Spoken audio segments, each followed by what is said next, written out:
Désespérée, une jeune Comorienne victime de sorcellerie est venue frapper la porte d'une tradipraticienne malgache nommée Maria. Avec les 22 esprits qui l'accompagnent, il n'a suffi que d'un quart d'heure à Maria pour la libérer du mal qui la rongeait depuis des années.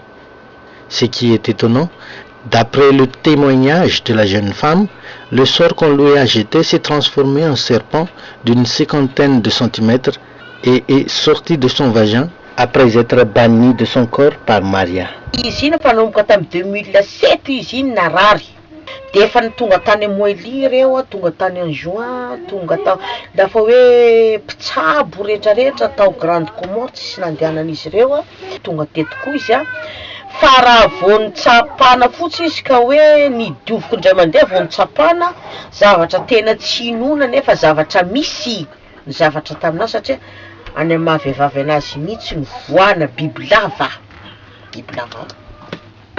Avy nivoaka io tonga de nandeha règle totale izy. Niverina zany amin'ny lafiny maha-olombelona anazy, nivoaka hatramin'ny endriny satria izy teo mangana mainty be tsy fantatrao na hoe ahoana ty, na hoe lehilahy ray tsy nijery anazy.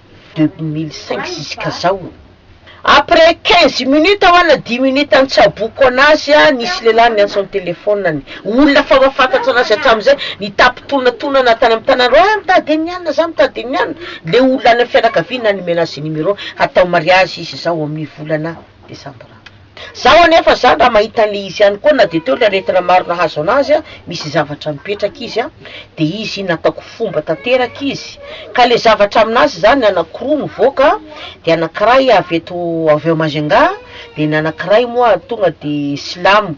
Fa le Silamo zany no tsy maintsy any Comore nanaovana anazy de tsy maintsy Madame Maria tsy maintsy manatrika nanaovana an'io. Mbola misy asaray atao any ivelany any misy andreo any de mitoy ny asa.